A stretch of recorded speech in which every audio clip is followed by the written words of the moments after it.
buenas tardes. Hoy damos comienzo a un ciclo promovido por la propia Facultad de Ciencias Económicas. Este ciclo se llama La Universidad Piensa la Argentina o La Universidad Piensa la Realidad Argentina. En esta oportunidad, en primer lugar, queremos decir que es una propuesta que ha estado pensada, dialogada a partir de la coordinación de la licenciatura en Economía con la contadora Ivana Finucci Curi, con el doctor Manuel Cavia, que es el representante del Observatorio Socioeconómico de la Facultad, la maestría en Metodología de la Investigación, cuyos representantes estamos aquí, Víctor Sleita y Graciela Mingo, quien les habla.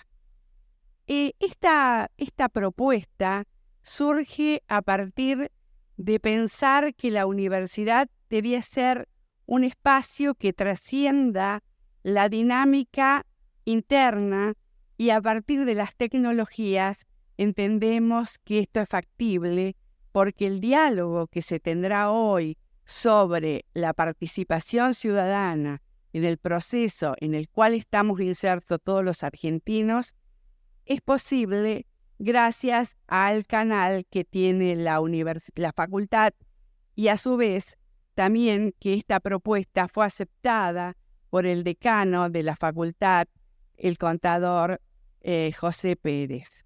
Decimos esto porque sin estos avales no hubiera sido posible y la tecnología nos está permitiendo llegar a otros lugares y a otra franja más allá del aula, de nuestros alumnos y de la comunidad académica en particular.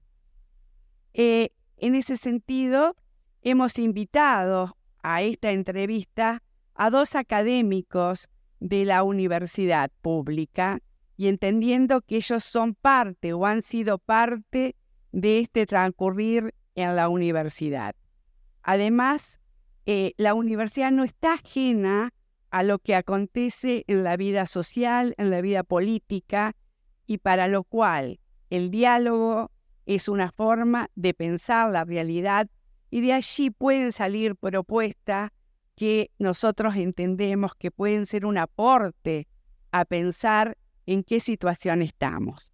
Bueno, agradecemos entonces, en este caso, a Oscar Barbosa, que ha sido exdecano de la facultad, es licenciado en Economía, contador público, tiene una maestría en Ciencias Sociales, Flaxo, Chile, y además es una persona que ha dado clase en esta facultad, es investigador y ha trabajado en otras instituciones universitarias como la Universidad Nacional del Litoral, la Adventista del Plata y otras más.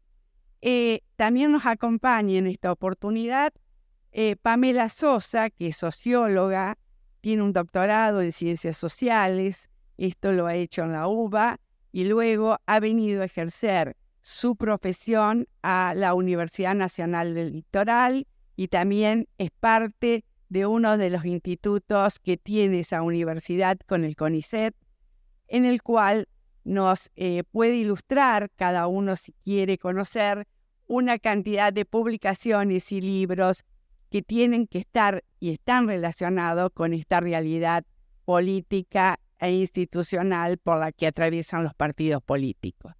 Y lo tenemos a quien va a conducir esta entrevista, que es Víctor Sleita, que es licenciado en Comunicación Social, docente de la Facultad de Ciencias de la Educación, también tiene numerosas publicaciones y libros que ustedes también pueden consultar cuando miren su página.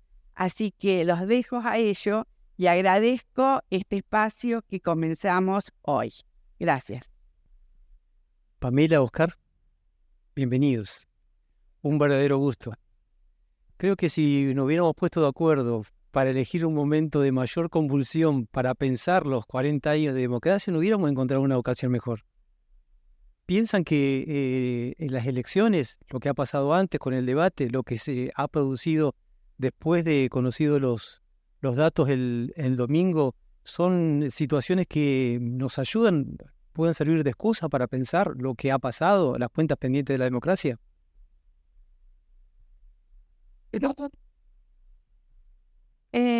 Bueno, sin duda sí, claramente. Es difícil pensar si es el momento más álgido y no mañana. Me parece que una de las características que atraviesa este momento histórico es como una efervescencia política permanente, particularmente en los últimos años. La pandemia ha sido efectivamente un fenómeno que también ha irrumpido fuertemente en la política, y desde ese momento la Argentina ha estado como involucrada fuertemente en los asuntos políticos de manera cotidiana, y a eso se ha sumado este último año, que es el año 2023, que ha sido un año que hemos estado de elecciones durante todo el año. Esto tiene que ver con las agendas electorales y la podríamos decir, falta de coordinación de las agendas electorales, que tiene que ver con las estrategias políticas de los actores, pero que de alguna manera nos ha llevado a esta efervescencia que finalmente que se ha ampliado también en función de los resultados que hemos tenido. Sí, indudablemente las elecciones que estamos, las diversas etapas de este momento de elecciones en la Argentina, es un momento muy especial, dado los 40 años de democracia, digamos, que se están cumpliendo, en la cual podríamos decir los años han permitido afirmar las instituciones democráticas, pero también encontrar que hay necesidad de que la política, como gran instrumento de transformación, sirva para hacer los cambios que la sociedad demanda, ¿no? Y quién sabe, al analizar el proceso eleccionario podemos ir destacando que por ahí hay hechos nuevos, que por ahí algunos que no se esperaban, que muestran que la sociedad está en ebullición, ¿no? Está en ebullición. Por otro lado, es muy interesante porque hemos visto en los últimos años que ha habido muchos momentos críticos que incluso tomaron un cariz de violentos, en que se ha expresado la sociedad y particularmente la juventud. Una de las cuestiones que yo pretendo analizar es que digamos, acá hay un sector de la población joven que se ha expresado a través de las elecciones.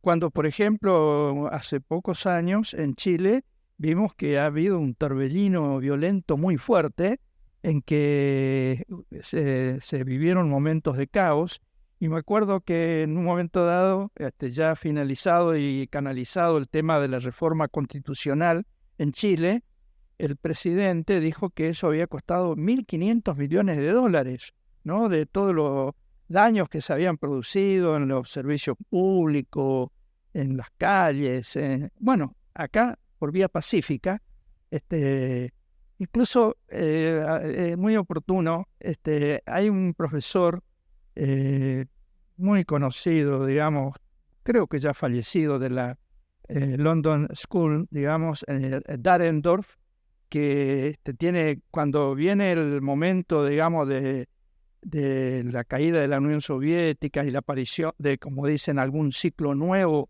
en la etapa de consolidación de las democracias, presenta una serie de definiciones de la democracia. Y dice, la democracia es la voz del pueblo, que crea instituciones para controlar al gobierno y también para cambiarlo, no sin violencia. Sin violencia. Bueno, las elecciones están permitiendo que tomemos conciencia sin violencia de los cambios. Es una buena nota, es una nota interesante. Los dos lo mencionaron, vos directamente, vos indirectamente, las agendas políticas. ¿Qué relación creen que ha tenido la agenda política en un año de mucha discusión con los problemas reales de la sociedad? Es una buena pregunta. Bueno, por eso señalaba la efervescencia, justamente. Me parece que el tema de la efervescencia permanente es una limitación. No hay un tiempo para la reflexión necesaria. Yo creo que el tema de la convulsión política tiene que ver con que hay un sistema político que no logra estabilizarse. Hay una búsqueda permanente de los actores políticos después específicamente o con mucha más claridad después del 2001, que el kirchnerismo lo resolvió de cierta manera, pero bueno, nosotros tuvimos en el 2015 el nacimiento de un partido nuevo, y esto me parece fundamental, digamos, porque más allá de la alternancia entre civiles y militares en la Argentina, es cierto que el sistema político alternaba entre dos partidos políticos que más o menos tenían como sus bases electorales, sus dirigencias políticas, sus coaliciones en las provincias, digamos, ¿no? Eso tenía como cierta estabilidad. A partir del 2001, me parece que aparece como un nuevo escenario y la aparición de un nuevo actor que busca captar un electorado que se fue del radicalismo y que es un electorado que, si uno lo ve hasta hoy y mira el resultado de las elecciones, el resultado de las elecciones es extraordinario en ese sentido, digamos, porque en la primera vuelta el electorado votó una cosa, en la segunda vuelta fluctuó a otras opciones políticas. Esas opciones políticas no fueron las mismas que votó a nivel territorial. Digamos, cuando uno ve el mapa de la evolución del electorado en los últimos meses, es una gran transformación la que se ve. El electorado cada vez está como más suelto, por decirlo, no es una tesis clásica de Juan Carlos Torres, en los huérfanos de la política de partidos, que originalmente fueron especialmente los sectores medios y altos, pero que ahora también el peronismo empieza a mostrar, el típico electorado peronista empieza a mostrar también cierta orfandad o esto lo que podríamos decir, alternar entre distintas opciones políticas. Eso le dota de mucha inestabilidad al sistema político. Y creo que también es eso lo que expresa, por eso se expresa una efervescencia muy grande. Y creo que también ahí hay que ver una clave que tiene que ver con la representación política, que es lo que señalaba Oscar recién, cómo están representando tanto estas nuevas sociedades más demandantes, más descreídas, digamos, que bueno, que es cierto que también uno puede decir, sí, hemos llegado con un sistema democrático hasta acá, es cierto, pero es cierto que los indicadores de desconfianza en las instituciones políticas son cada vez más grandes.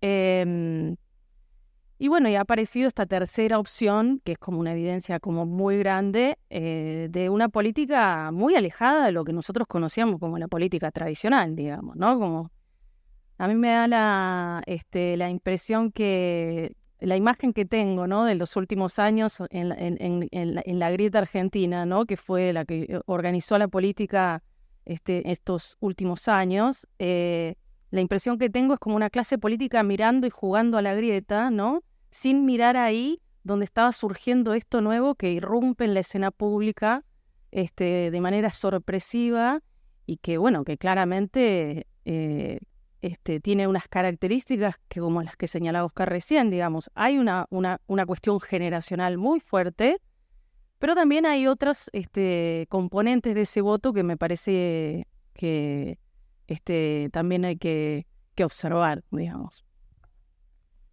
Sí,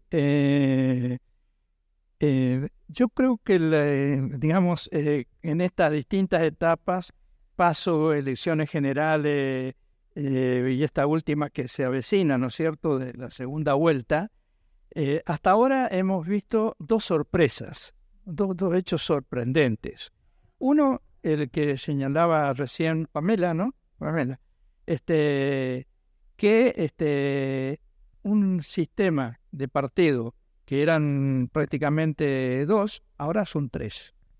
Y el tercer partido que, a mi juicio, es creado a partir de los medios de comunicación, sin yo diría sin ninguna trayectoria a nivel de partidos, porque es una fuerza nueva totalmente, no obstante que hay un grupúsculo de pensadores, podríamos decir, del liberalismo libertario, que incluso están más allá en términos de pensamiento económico del neoliberalismo, ¿no? Porque hasta lo cuestionan al neoliberalismo.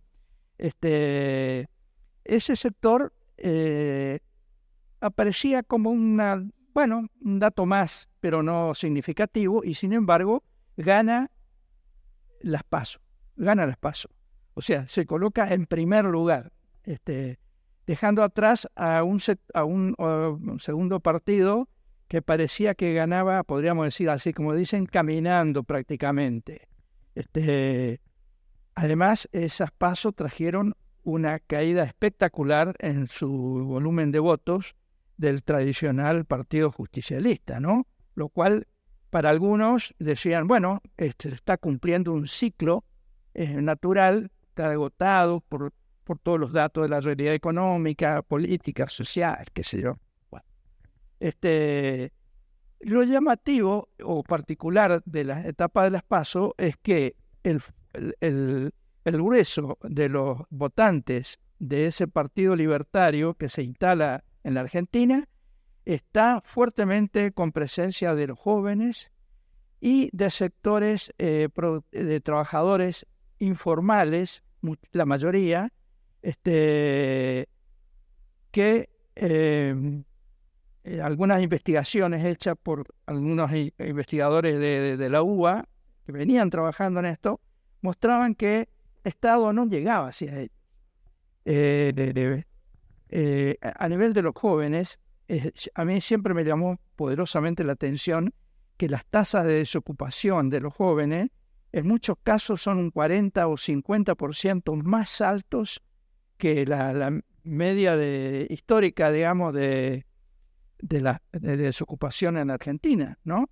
O sea, son los que más están sufriendo los problemas de informalidad, de trabajo precario o de desocupación, ¿no? De desempleo.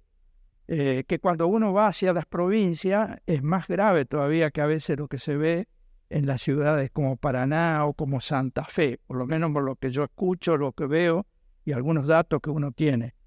Y eso está revelando que hay una tremenda transformación de la estructura social argentina, de años de estancamiento, de decadencia, que yo diría ha faltado discusión pública de esas cuestiones.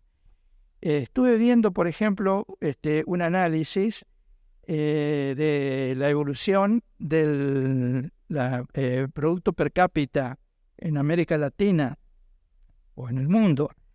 En los 40 años de democracia, Argentina creció en 40 años 80%. En ese mismo periodo, cuando la población fue el aumento de estos 40 años del 60%. Argentina pasa de 28 millones a 47 millones, entiendo, esta última censo. Entonces digo, Argentina pasa en población 60% de aumento y el Producto Bruto Per cápita aumentó el 80%. En el mismo periodo, Uruguay, que es algunos podríamos decir con todo afecto, un paisito al lado de nuestro, lo digo bien, hablando de la política, ha crecido casi 3 veces en términos de Producto Per cápita. Chile ha crecido,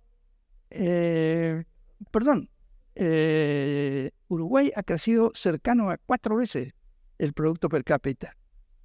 Uruguay. Y Chile ha crecido casi 3 veces, 270%, ¿no?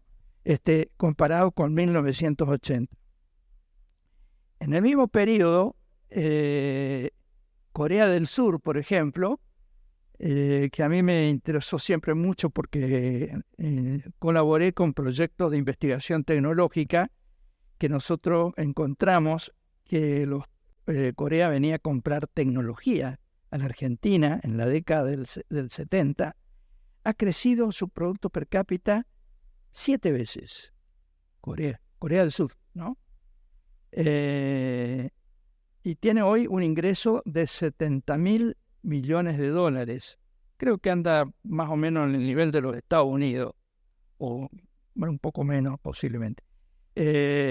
O sea, el estancamiento económico y la falta de generación de empleo de la Argentina en estos 40 años ha sido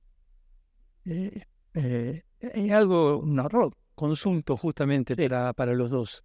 Lo que este estado de convulsión general al que nos estamos asomando, ¿no tendrá que ver acaso con la demanda de un nuevo proyecto de acumulación que en todo caso dé otra vitalidad al reordenamiento de las fuerzas productivas? Sí, lo que es difícil de identificar, digamos, es una demanda tan clara, digamos, de eso. Por eso el problema político está trabando toda posibilidad, digamos. Sin duda que sí, pero hay algo, yo pienso, ¿no? Porque la pregunta siempre es, ¿no?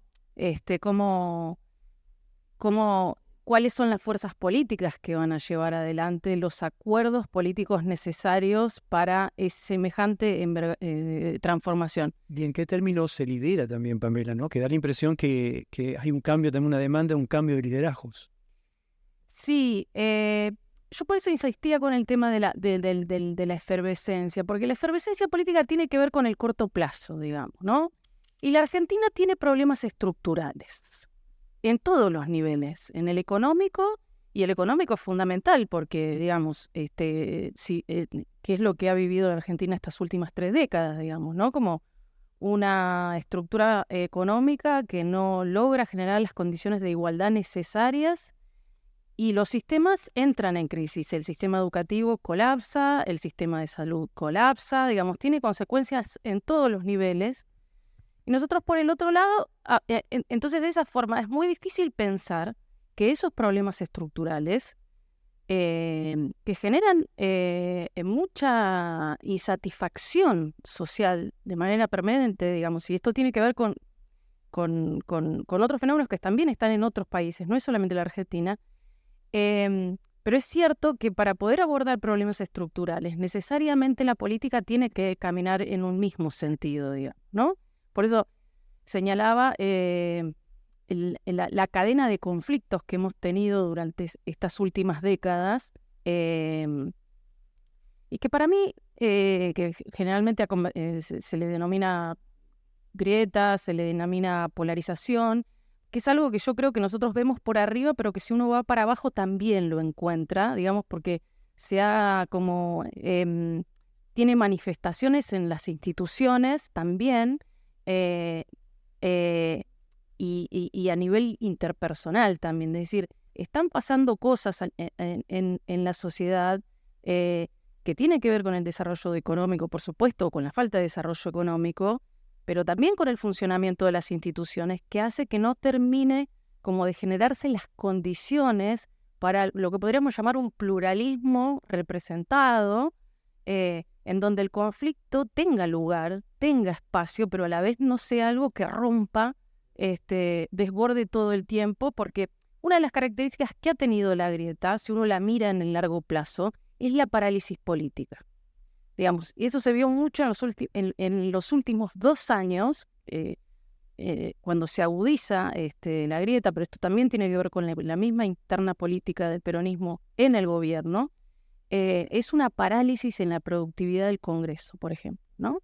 Y eso es porque los acuerdos políticos son cada vez más difíciles y es cierto que la sociedad también, y por eso todo esto es un círculo vicioso de alguna manera, la sociedad a la vez cada vez cree menos en la política y lo que necesita la política es la creencia de la sociedad que acompañe, digamos, ¿no? Es algo por ahí engorroso, pero uno mira al pasado, empieza a mirar al pasado de distintas formas, digamos, el Pacto de Olivos fue un acuerdo político muy denostado y de pronto, bueno, la reforma de la Constitución trajo cosas que después en el largo plazo tuvieron efectos positivos y sin embargo fueron acuerdos políticos muy denostados que ya daban cuenta de una sociedad que empezaba a desconfiar muy fuertemente de una política con sus razones, por supuesto, ¿no? Pero volviendo un poco sobre tu primera pregunta, hay algo que para mí tiene que ver con una pregunta que tiene que ver con las condiciones de posibilidad para poder plantear reformas estructurales, para lo que la Argentina tiene posibilidades, digamos. La Argentina tiene posibilidades, tiene un sistema universitario muy denso, no faltan condiciones de conocimiento. Lo que sucede, por lo menos a mi juicio, es una limitación que tiene que ver con el funcionamiento del sistema político. Oscar. Sido plenamente acá con Pamela. Es un poco, podríamos decir, como un esfuerzo de comprensión, pero parecería que más allá de la grave situación que hoy vive en Argentina, muy difícil, tremendamente en la coyuntura económica, parecería que Argentina no tiene problemas económicos profundos. Lo que tiene es un problema político irresuelto que se viene de décadas. Incluso hay un texto viejo, digamos, pero muy interesante, de Joaquín B. González, que no sé si en la época de Pamela se leía, pero en mi época, por ejemplo, había un librito, Mis Montañas, que se leía en la escuela primaria, ¿no? O en la escuela secundaria, no me acuerdo. Creo que era en la escuela primaria. Joaquín B. González analiza en 1910 la historia argentina y en aquel momento pensaba que, bueno, se podía avanzar en resolverlo, y sostiene que en la Argentina hay una ley histórica de discordia nacional permanente, ¿no? De discordia permanente en la sociedad argentina, que siempre falta, digamos, elementos como para poder confluir en un proyecto y viendo precisamente un texto que ha tenido mucha difusión estos años, de Levinsky, Steven Levinsky, que se llama ¿Por qué mueren las democracias? Ahí señala 4 elementos, a ver si me acuerdo todo. El primero dice, siempre que se produce una elección y se logra un resultado, hay que aceptar. Eso educa a la población. En segundo lugar, hay que evitar que la transmisión del poder se dé por medios violentos. Eso educa a la población y estimula la fortaleza y la fe en las instituciones. En tercer lugar, tiene que haber un mínimo de aceptación mutua, de fraternidad, digamos. Y entre tantos datos así que presenta, por ejemplo, comenta de que 2 senadores de los Estados Unidos que estaban en el Congreso, llegaba el fin de semana y se iban a su casa, cada uno, ¿no? Y pasaba uno por el estado en que está el otro. Entonces, fulano le invitaba a ir en auto, ¿no? O sea, hay como un affectio societatis que crea vínculos y que estimula las soluciones a las cuestiones. Y en última instancia también, digamos, aparte del compromiso social y de la colaboración mutua, bueno, ahora me voy a olvidar, pero eran 4 elementos que mostraban la experiencia de los países que habían fortalecido la democracia en un momento en que hay muchos datos que muestran que esto está vapuleado, ¿no?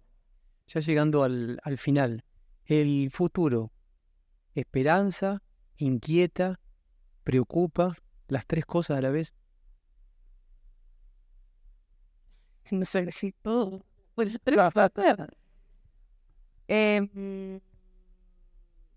Yo creo que depende mucho de las agencias, de los actores.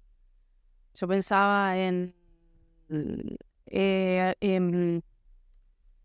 quizás es verdad que es muy difícil.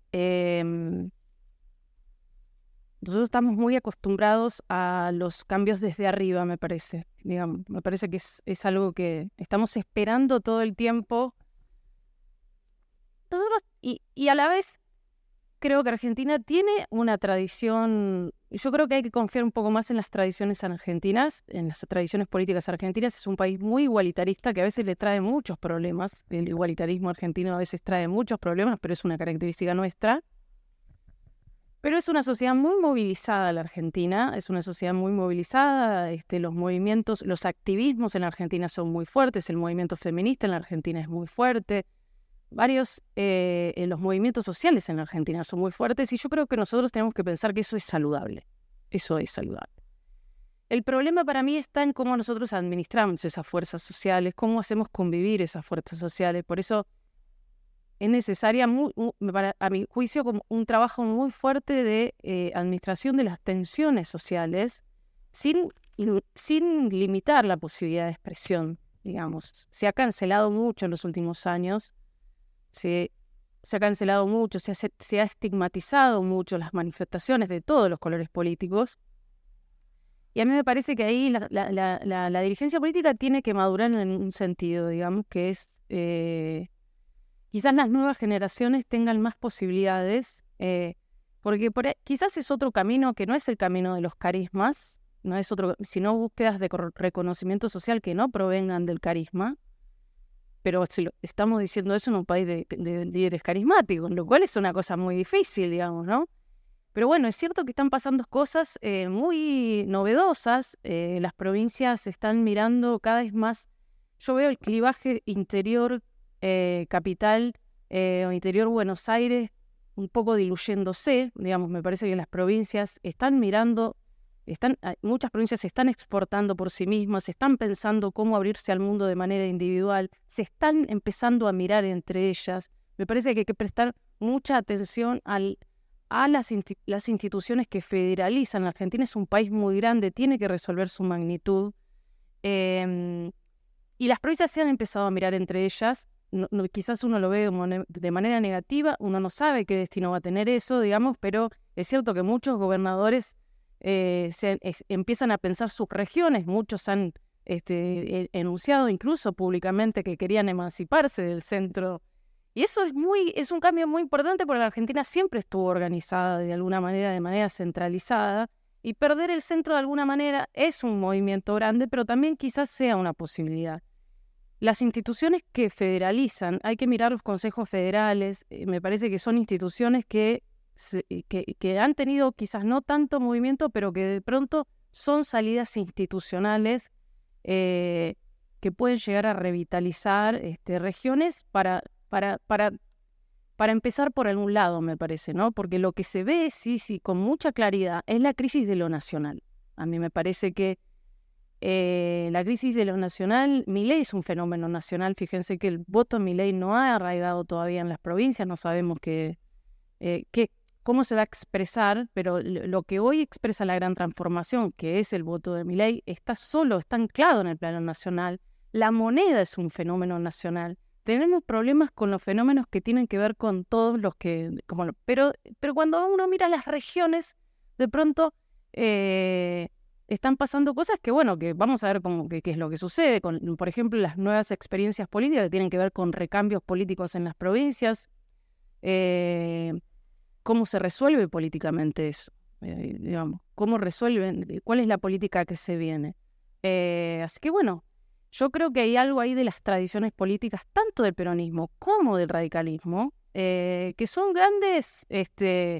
Han permanecido y que todavía siguen siendo horizontes inspiradores de cómo hacer política, digamos. Así que...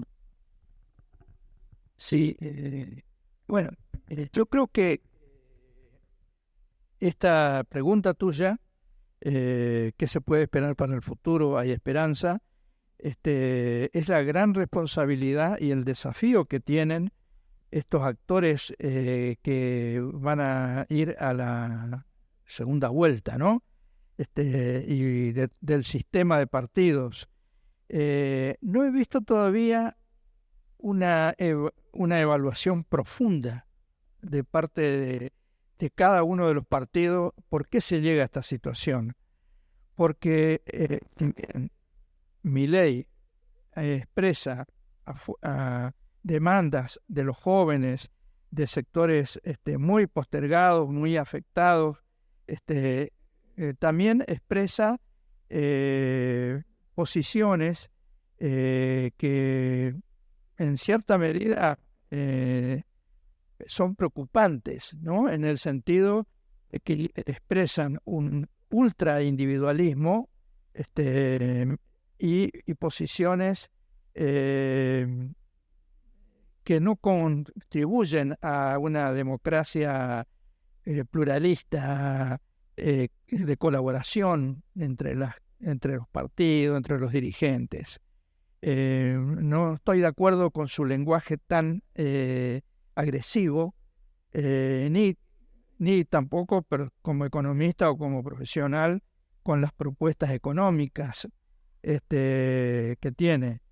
Pero hay que analizar las causas de por qué se llega a esa situación. Y, digamos, porque estas demandas que vienen detrás del tema de la casta tienen distintas respuestas históricamente.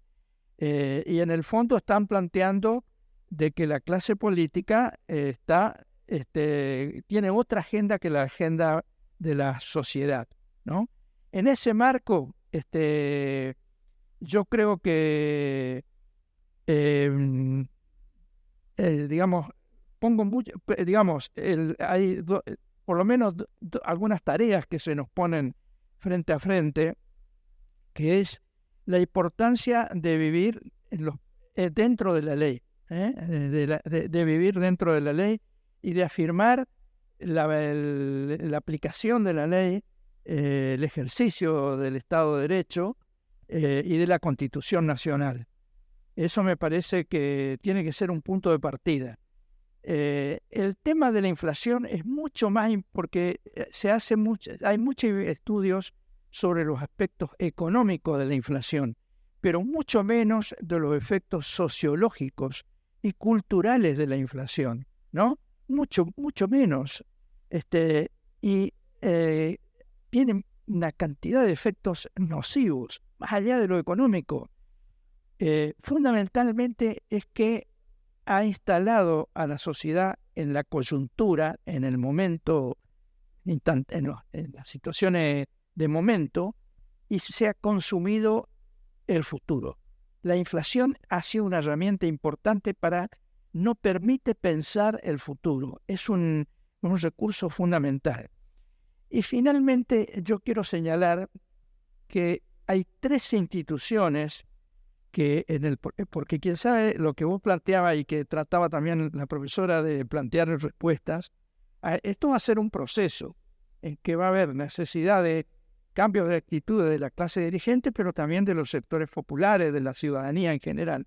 Y hay 3 instituciones que son claves. Uno es la institución universitaria en la cual estamos, que ha avanzado mucho en la formación de los profesionales, pero muy poco en la formación de universitarios. Digamos, se ha perdido la visión de conjunto y el compromiso, a mi juicio, con la realidad social, que en otras épocas era una preocupación esencial de la democracia, de la universidad libre, ¿no? Entonces, la preocupación por no solamente formar contadores, abogados, ingenieros, sino formar universitarios. En segundo lugar, recrear y volver a fortalecer los partidos políticos, y instalar en los partidos políticos, en la universidad y también en los medios de comunicación el pluralismo, como decía por ahí la profesora. La necesidad de fortalecer, la necesidad de darnos cuenta que una nación requiere un esfuerzo de convivencia. Y también, entonces, creo que esas 3 instituciones pueden hacer una gran contribución. promoviendo el pluralismo, promoviendo el debate, digamos, porque quién sabe, estas elecciones han mostrado que, bueno, hemos discutido muchas cosas, pero todavía en la agenda de los grandes problemas no está todavía la discusión, ¿no? Bueno, Pamela Sosa y Oscar, espero que hayan estado cómodos. Solo les agradecemos el esfuerzo de síntesis que han estado haciendo permanentemente para poder contestar las consultas y los aportes también que han realizado para que podamos pensar esta especial coyuntura, ¿no?, que nos encuentra a 40 años de recuperada la democracia. Muchas gracias. Muchas gracias a ustedes.